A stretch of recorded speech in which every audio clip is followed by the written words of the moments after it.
Kicking off 2018 with a big bang while investors yawn as the latest controversy rocks the Trump White House. Why? One word, deregulation. And America's jobless rate at its lowest level in 18 years. So why aren't workers' wages going up more? Well, it might have something to do with where you live.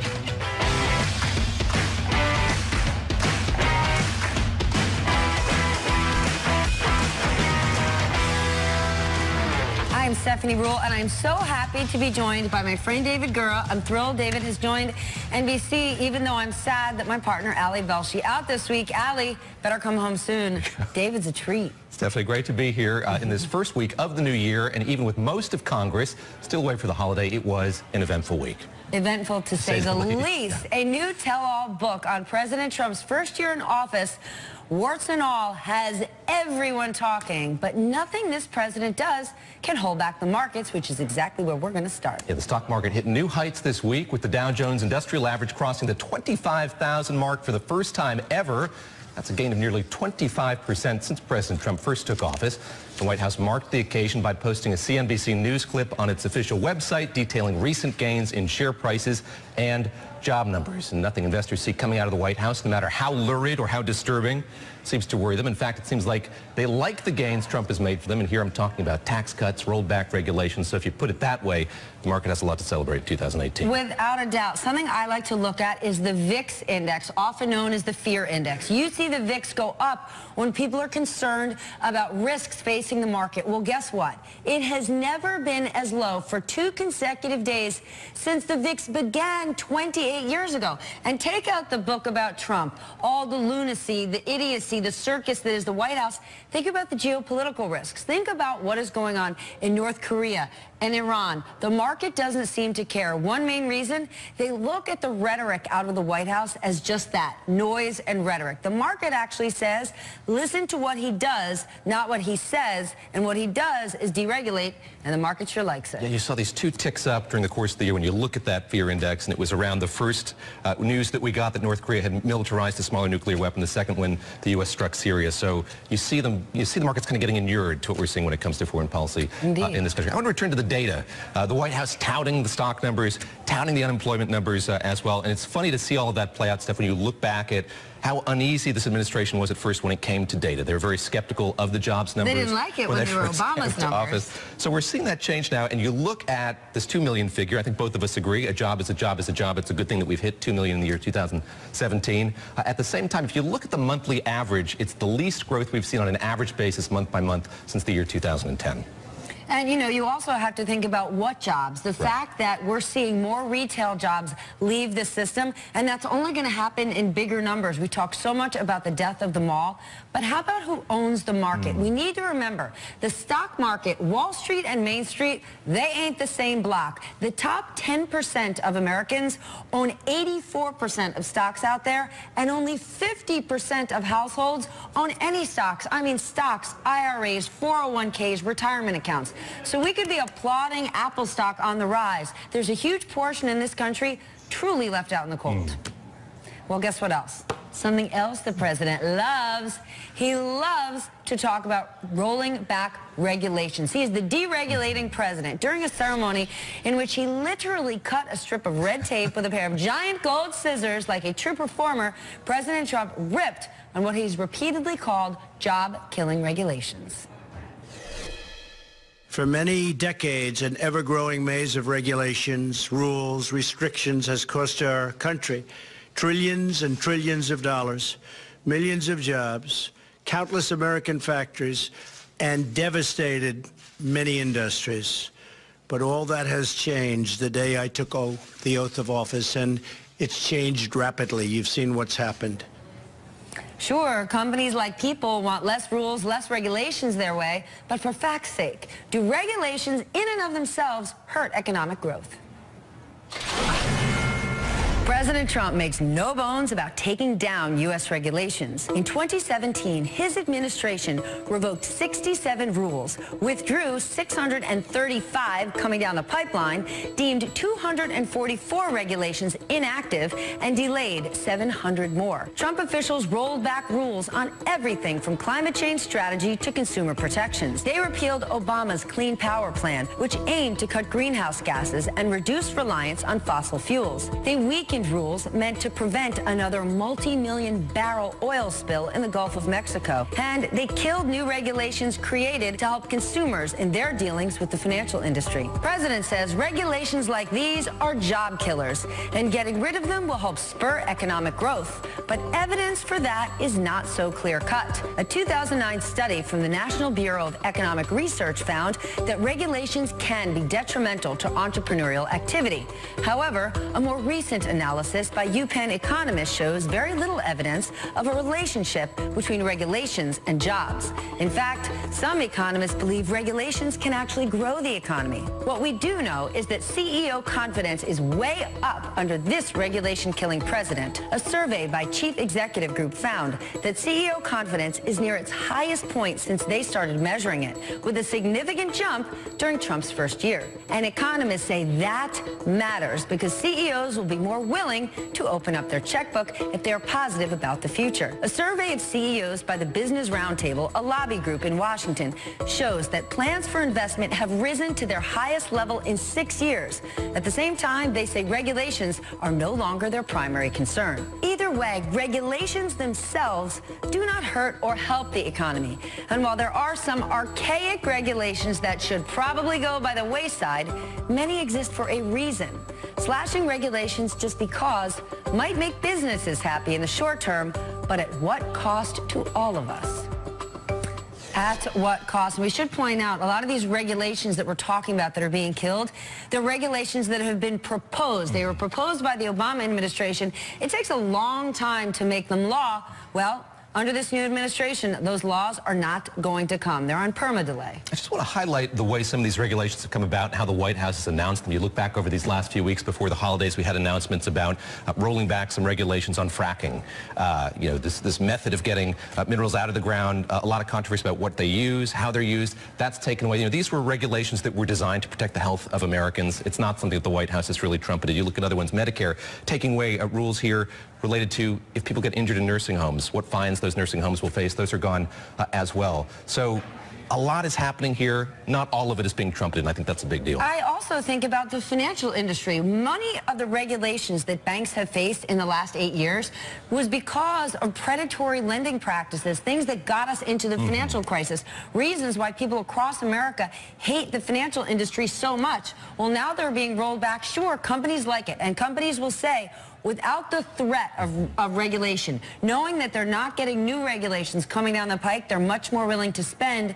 But we have to remember, if you don't have guardrails, if you don't have laws, you are hiring your chances you are going to go off the rails. And that costs America and the American people a whole lot more money. And we've been spending so much time talking about what's been going on or not going on Capitol Hill. And I think a huge distraction here is, yes, tax cuts were a big deal. It was right to focus on those in part, but you look at all of these agencies scattered across Washington, all the work that's being done there to delay these regulations, to roll them back.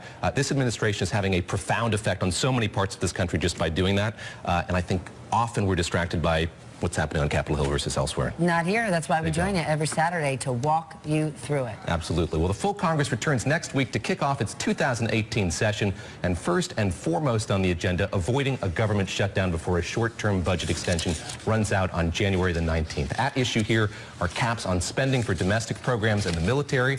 President Trump still hopes to insert something for enhanced security on the Mexican border. And in return, Republicans could work with Democrats to enshrine DACA waivers for undocumented immigrants who came to the U.S. as children. But these issues divide both sides, making them ripe for yet another government shutdown. Except I don't understand what the shutdown or the showdown will be. As it relates to DACA or immigration, who knows what the president wants? He goes back and forth.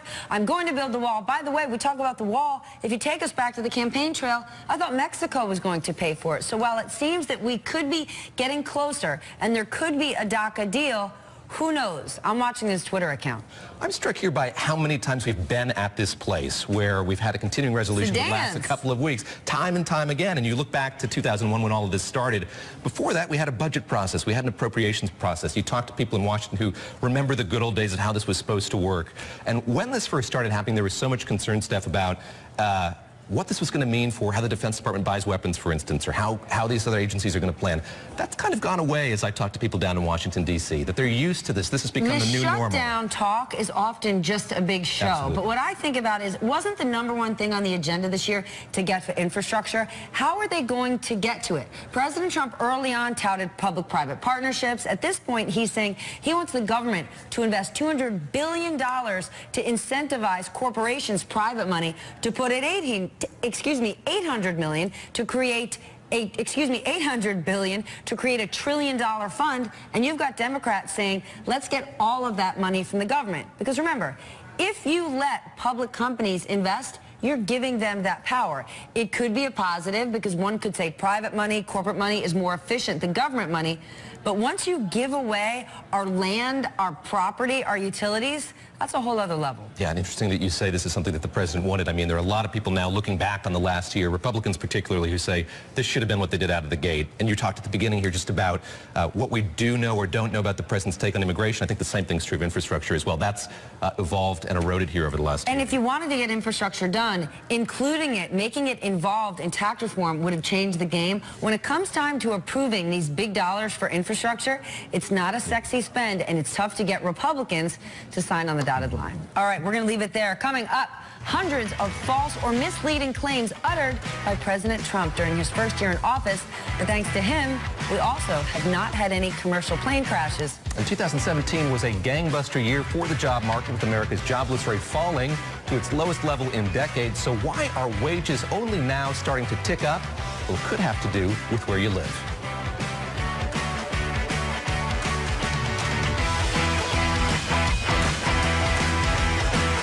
Tomorrow's headlines before they go to print. What would your lead be about this event at the White House? Tomorrow's questions before anyone's asked them. How far is this from normal? Tomorrow's conversation tonight. As you delicately put it, this is a president that plays whack-a-mole rather than chess. I don't think there was any strategy here. The 11th hour with Brian Williams. More than the day that was, it's the day that will be. It is never boring around here. The 11th hour, weeknights at 11 on MSNBC. Unemployment is at a 16-year low. Wages are rising. Optimism among manufacturers has reached all-time highs.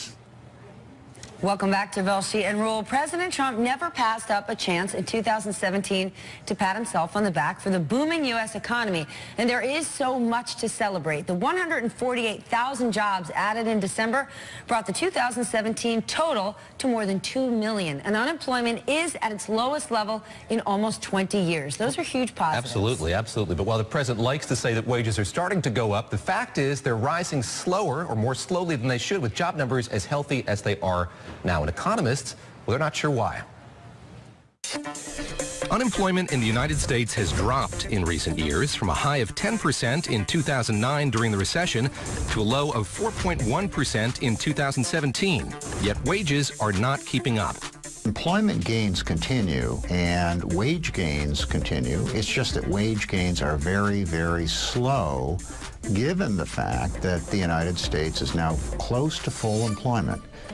Historically, wages rise when unemployment numbers fall. Economists consider a jobless rate below 5% to be akin to full employment. At that level, demand for workers should drive up the amount companies are willing to pay to keep them on their payrolls, but wages have only risen by 2.5% over the past year. This has been a puzzling recovery from the point of view of job market, because low unemployment, declining unemployment has not produced the substantial gains in wages that ordinarily we anticipate when it gets harder for employers to fill vacancies. And while nationally wages are only growing at a modest pace, some metropolitan areas are seeing big wage increases.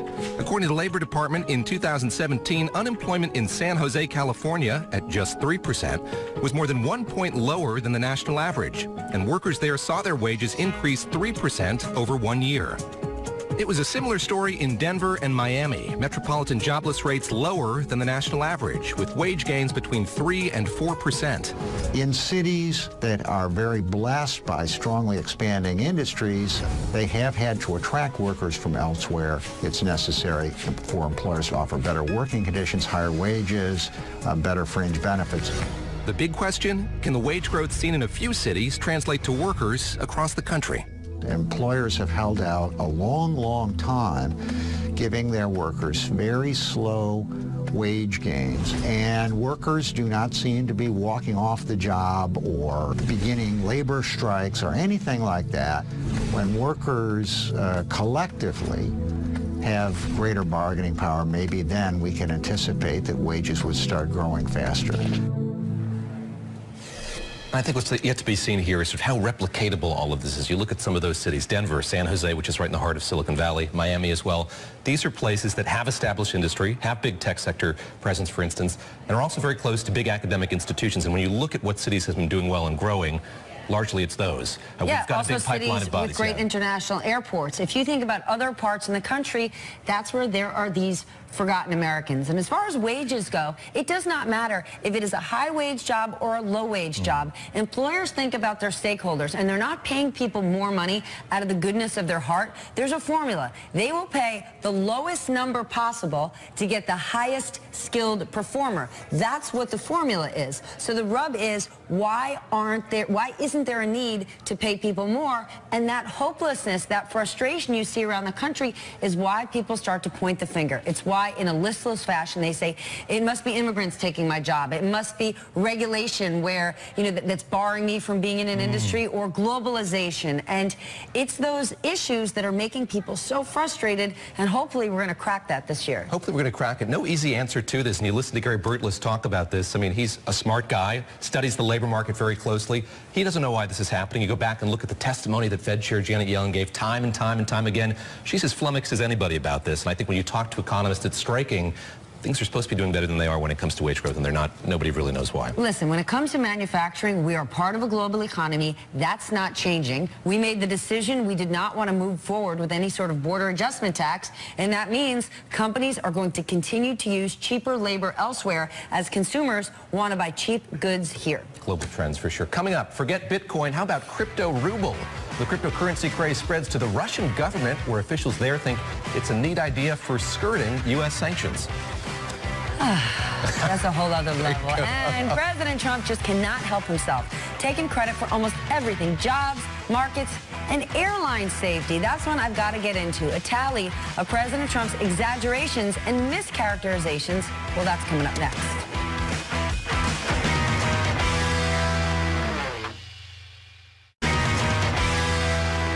Welcome back to Velshi Ruhle. We know that President Trump likes to take credit for anything he can. Starting off 2018 in the same vein, he's now taking credit for the safest year on record in commercial aviation. He tweeted, quote, "Since taking office, I have been very strict on commercial aviation. Good news, it was just reported that there were 0 deaths in 2017, the best and safest year on record." End quote and tweet. According to the National Transportation Safety Board, in the past 10 years, there have been 0 deaths every year except 1. In fact, the Washington Post took a deeper look at the president's record of misleading claims, and let's just say it, they're not misleading claims, they're lies. They're lies the president uttered during his first year in office. Its tally found that he made nearly 2,000 false claims in 2017, averaging out to 5 untrue, that's lies, a day since he entered the White House. And that's the thing. People often say, why are you talking more about the accomplishments? It's the president's own tweeting and spouting falsehoods that pushes that to the side. When you think about tax reform, people didn't get to talk about how it might help different parts of the country because the president was consistently lying about how it wouldn't help him or his business. I mean, to talk about commercial aviation, the only thing we have on record is when the president met with CEOs of airlines and he said, you guys, you are so regulated, one of the most regulated, we're going to roll that back. Well, rolling back regulations doesn't keep people more safe. There you go. More news on the jobs front. As of January 1st, 18 states and 19 cities have raised their minimum wage. Washington kicked off the new year with the highest statewide minimum wage at $11.50 an hour. And localities from Seattle to San Francisco have enacted or will enact minimum wages of $15 an hour and more. That, as the federal minimum wage stays put at just $7.25 an hour. That's the same it's been for like a decade now, Steph. And I'm struck here just by how we're seeing this movement from the federal government to the states. You're seeing states and cities now doing a lot more as the federal government doesn't. And I think this is a trend that's likely to continue. More states, more cities taking this on. Well, because those states and cities know the people who live there cannot afford to survive. So the burden falls back on those states because people need support. It leads to crime in those states, and they're saying, we have to help our people who want to have jobs at least make a living wage. Yeah, you can't do that on $7.25 an hour, for sure. All right, now to some news. On the cryptocurrency front, with Bitcoin all the craze now, officials, wait for it, in Russia and Venezuela are said to be looking at their own cryptocurrencies as ways to evade U.S. financial sanctions. Venezuelan President Nicolas Maduro is proposing a state-sponsored currency known as Petro, backed by the government's oil reserves, while officials in the Russian government are floating the idea of a crypto ruble. Just astonishing. And it's like, this is something that was born, cryptocurrency is born out of sort of the dark web and the darker side of the internet, now being seen as a way that these governments can, yes, evade sanctions, but also keep track of these transactions. I think it's fascinating, and I saw China is interested in this as well. Bitcoin blockchain came out into the light, widely accepted, and now they're getting drawn back into the dark. All right, that does it for us. David, thank you for joining me. Great to be back with you. I got to work with David before. Thrilled to have him here again. And I hope to see my partner, Velshi this week. You can catch the two of us together every morning at 11 a.m. and me at 9 a.m. Eastern right here on MSNBC. Have a great weekend.